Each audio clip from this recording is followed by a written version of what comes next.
Hello, BookTube. This is a continuing shelf tour of the 9th bookcase and the 3rd shelf. You see me keep looking over there. It's right in front of me. But I've moved the books down here for convenience. And to start with, we've got Wilson and Mitchell, Apology to the Iroquois. This is with a study, The Mohawks and High Steel by Joseph Mitchell, Farrar, Straus, and Cudahy, New York. And this is 1959-1960. The Mohawks on the High Steel copyright is 1949. So, this Edmund Wilson, I've read a few. Axel's Castle is one listed here. The Finland Station. I've always wanted to get the decades, the decades he worked, the reviews he wrote and all that. I used to see him around. I think it was like the 30s, the 40s, that type of thing. I've seen him before and didn't grab him when I should have. I haven't seen him in years, though. The next is one of my favorite novels of all time. Absolutely amazing work. And that's Mark Halperin's Winter's Tale. Glare here. I highly recommend. This is Weidenfeld and Nicholson, London. And it's 1983. It's a novel it'd be hard for me to explain. It's a very New York novel. Let's see what they say here. A chase that lasts 100 years. A Brooklyn milk horse who discovers that he can fly. A burglar's lair above the Zodiac that vaults Grand Central Station. A beautiful consumptive girl swaddled in furs sleeping in a tent on the roof of her father's mansion. A 19th century village lost in an endless winter somewhere beyond the city and beyond the bounds of time. And on and on and on. This is an absolutely wonderful, wonderful book. The other one he wrote, A Soldier of the Great War, I think it was. I don't have that anymore. That was another novel of his. I don't know if they have a list. Usually have a list. Well, it's not on here. I believe it was called A Soldier of the Great War. Here, let me see. That was the bill for the book. There's the author. Oh, hard to get without the glare. Excellent, excellent book. I don't know why I have the sales receipt in there, but then moving right along, Geraldine Brooks, People of the Book, and that was Viking, and that was 2008. And we go to a series of novels here by an author I really, really like. And that's, these are the Barry Bender narratives by Larry McMurtry. So you have, they have the end papers with the maps. Larry McMurtry's Sin Killer, the first novel of a major 4-volume work, is set in the West when it was still unexplored, with the rich and brilliant cast of characters. Their lives as intertwined and memorable as those of the Lonesome Dove, a work that is at once literature and great entertainment. It is 1830, the Barry Bender family, rich, aristocratic, English, and fiercely out of place, it's on its way up the Missouri River to see the American West as it begins to open up. I really like these. That was The Sin Killer. This is The Wandering Hill. This is By Sorrow's River. And this one here is Folly and Glory. And not as part of the series, but another novel of McMurtry's is Boonslet. And that was Simon & Schuster, New York. And that was 2000. He's done some other things I wish I had. I don't have Lonesome Dove, which is crazy. I really should. I absolutely love it. He wrote some books, some nonfiction on his book selling and book hunting things. I don't remember what the titles were, but yeah, I've always enjoyed his stuff. Another one is Pat Conroy, My Reading Life. There's been he just died a few years ago, and there was a follow-up book similar to this. I don't remember what it was called. So this is Pat Conroy, My Reading Life, drawings by Wendell Miner, Nan A. Talese, Doubleday, New York, London, and Toronto, 2010.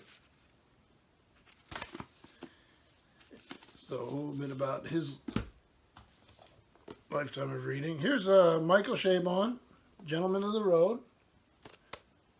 Fun little book.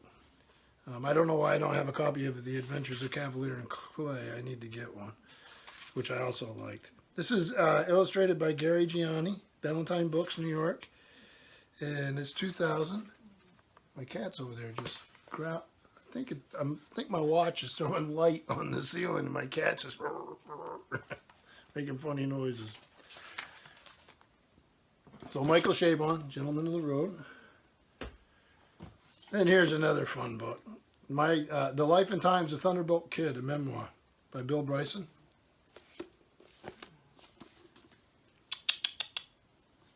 Calm down. It's just a light. I have two cats. One always, well, occasionally shows up in the videos, and one never does. Okay, there you go. And then, this one my sister sent me. I haven't had a chance to read it yet. Julia Kristeva, Murder in Byzantium, a novel. Colorful thing. I don't know where she found it. It's 2006, Columbia University Press. The author, Julia Kristeva, is a renowned psychoanalyst, critic, and professor of linguistics at the University of Paris. She is author of many acclaimed works and novels, including The Samurai, The Old Man and the Wolves, and Possessions, and is a recipient of the Hannah Arendt Prize for Political Thought and the Holberg International Memorial Prize. Isn't this something? Well, it was kind of her to send it to me. It'd be a good idea if I read it. So, if anybody knows anything about it, maybe a comment. Then here's one of those black spine penguins. The Letters of Abelard and Heloise, Penguin Classics. I've read many times. This is translated with an introduction by Betty Radice. Let's see. Copyright Betty Radice, 1974. This is a later printing, but I think I had this in a class. Very much enjoyed. Then this is a single volume from the Britannica Great Book series. I used to have the whole set, and if I could find one again, I would. This is Pascal, The Provincial Letters and Pensées and Scientific Treatises.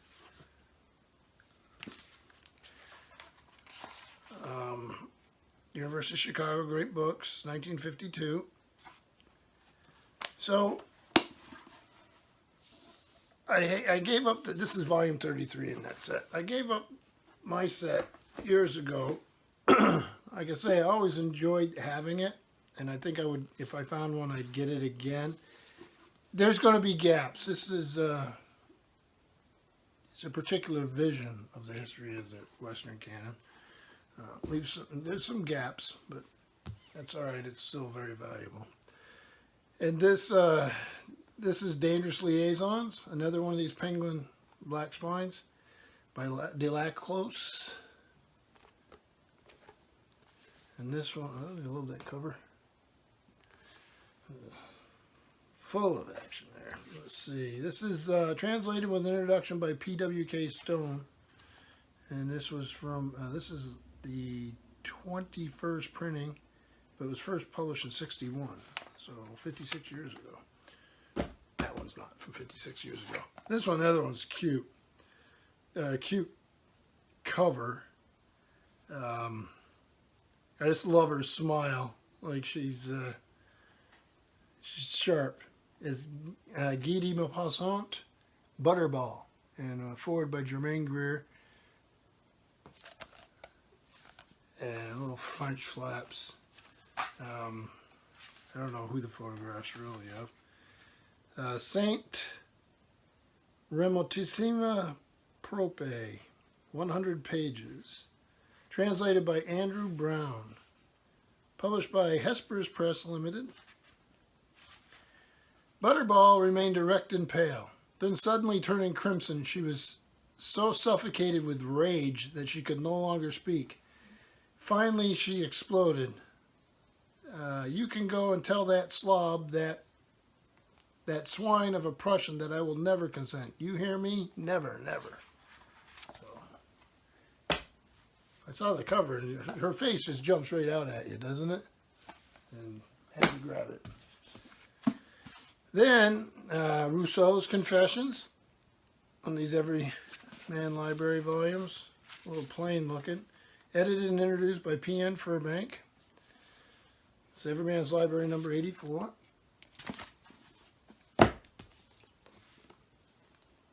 Okay, am I getting that order here? Yeah, I think I'm going a little backwards here. So we'll go like this. Then we have Fiden Cultural Guide with Peter Ustinov. There he is. Remember, many of you remember the actor. This is France. And it's a very old guide. I don't know why I keep it. Nothing wrong with it. I mean, it's out of date. I guess that's something wrong with it.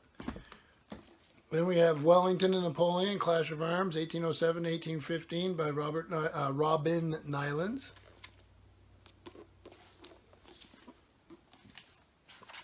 Barnes & Noble Books, New York.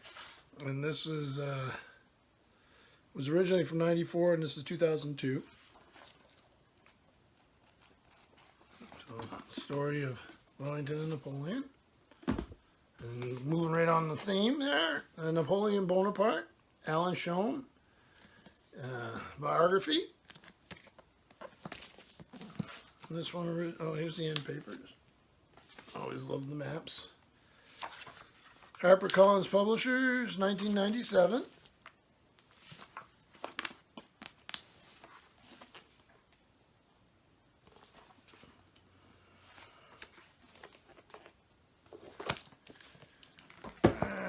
We go to a really excellent book.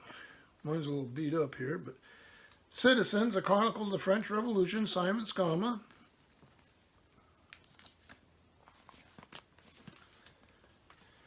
And this one, Borzai book, Alfred A. Knopf, first edition of 89.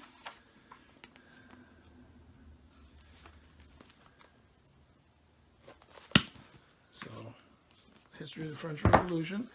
Then this I just found, and I found volume 1, but it was so cheap I grabbed it in the hopes that I'll find volume 2 someday.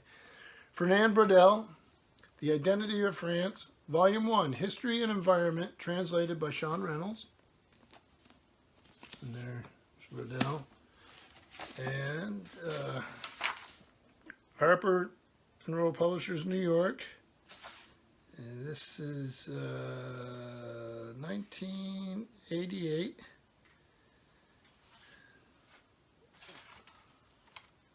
So let's see here. I don't know how hard it's going to be to find volume 2, but we'll give it a shot. And then finally, years ago I spent some time in Palma de Mallorca, islands off the coast of Spain. And this is a story called A Winter in Mallorca by George Sand. Frederick Chopin and George Sand spent the winter of 1838 to 1839 at the monastery at Valdemosta. The brilliant account by the famous author has become a classic. It's a book as fascinating as Mallorca itself. A lot of glare on this little thing. Beautifully produced. It's got the French flaps. Musical notation. Some images from where they were at. So I got some good memories of Mallorca, so that's probably why I've got that. And I love Chopin. So that was the second shelf of the 9th bookcase. Thank you, BookTube.